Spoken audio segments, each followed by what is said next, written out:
আসসালামু আলাইকুম এভরিওয়ান, কি অবস্থা সবার? আশা করি সবাই অনেক অনেক ভালো আছে।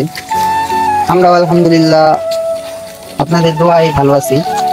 তো আজকে একটু হ্যাপি, তার কারণ হচ্ছে যে আকাশে মেঘ নাই কোনো, আজকে রোদ উঠছে। আর সারাদিন কি হয় বলতে পারি না, কারণ এই যে 2 দিন আমাদের কাজ অফ ছিল, এই 2 দিন কিন্তু কোনো রোদ ছিল না, মানে বৃষ্টি নামছে, এর কারণে আমাদের কাজ অফ ছিল। আর আজকে আমাদের কাজ আবার শুরু হবে, যার কারণে আমি ইটে পানি দিচ্ছি।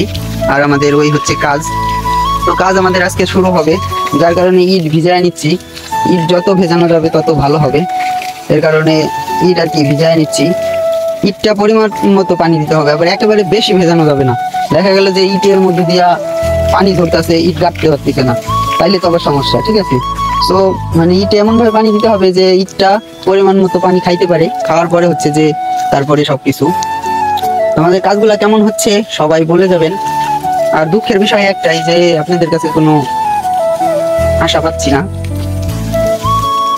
তো আমার মূলত কাজই হচ্ছে ইট ভেজানো, বাড়ির সব কাজ হচ্ছে মূলত কাজ হচ্ছে আমার ভেজানো।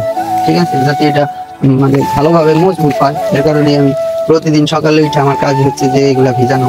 আর যেই দিন বৃষ্টি নামে ওই দিনটা তো ভেজানো লাগে না, তারপরেও যদি ভেজানো হয় তাহলে ভালো হয়, যার কারণে প্রতিদিন আমি ভেজাই। আমার কাজই হচ্ছে ভেজানোর কাজ। ঠিক আছে, তো কথা হচ্ছে যে পরিবর্তন মানুষের বলে কই আসে না, কার কখন পরিবর্তন হবে এইটা একমাত্র আল্লাহ তাআলাই জানে। ঠিক আছে, তো পরিবর্তন আমার এখন হইতে পারে বা পরেও হইতে পারে, এইটাই স্বাভাবিক। ঠিক আছে, তো পরিবর্তন কখন কার আসবে, কোন সময় আসবে, একমাত্র আল্লাহ তাআলাই জানে। তাছাড়া কেউ বলতে পারবে না যে আমার আজ পরিবর্তন আসবে, আজ আমি ভালো হব, আজ আমার অনেক টাকা পয়সা হবে, কেউ বলতে পারবে না। এখন রিজিকের মালিক আল্লাহ, যার যেখানে রিজিক আছে সে সেইখানেই মানে খাইতে পারবে, সেইখানেই থাকতে পারবে, কেউ এটা বাঁধাতে পারবে না। ঠিক আছে, তো কষ্ট তো জীবনে অনেক করতেছি। কথায় আছে যে নিজের প্রশংসা নিজে করতে নেই, তারপরেও নিজের প্রশংসা করি যে কষ্ট করতেছি, খুব করতেছি, তবে একদিন না একদিন সফলতা আসবে। ঠিক আছে, ধৈর্য ধরে থাকলে কখনো মানে অকারণে ধৈর্য ধরলে হবে না, কাজের জন্য ধৈর্য ধরতে হবে। আমি যদি এই কাজটা থেকে সফলতা অর্জন করতে পারি, আমার যদি সফলতা আসে বা আমি যদি এই কাজটা দ্বারা কোনো লাভবান হইতে পারি, তাহলে সব করা উচিত।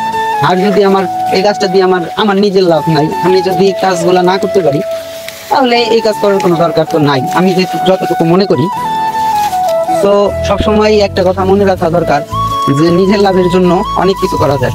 শুধু নিজের লাভের জন্য মানুষ কিন্তু তাই করে, নিজের লাভের জন্য অনেক কিছু করে মানুষ।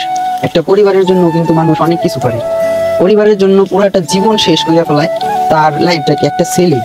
একটা ছেলেই পারে যে পরিবারকে হাসি মুখে রাখতে, আবার পরিবারকে কান্না করিতে, দুইটাই পারে, শুধু একটা না, দুইটাই পারে। আমি বলবো যে সবসময় পরিবারকে হাসি মুখেই রাখবেন, কখনো দুঃখ দিবেন না, কারণ পরিবারই হচ্ছে আপনার লাইফের মূল একটা বটগাছ হচ্ছে আপনার পরিবার। ঠিক আছে, আপনার পরিবার হ্যাপি তো আপনিও হ্যাপি, আপনি হ্যাপি না আপনার পরিবারও হ্যাপি না। ঠিক আছে, আপনি সবসময় চাইবেন যে আমার পরিবারটা যেন সুস্থ থাকে, ভালো থাকে। ঠিক আছে, সো এই কামনাই করি আপনাদের কাছে, আপনারা ভালো থাকেন, সুস্থ থাকেন, আর আমার জন্য একটু দোয়া করবেন। আল্লাহ হাফিজ।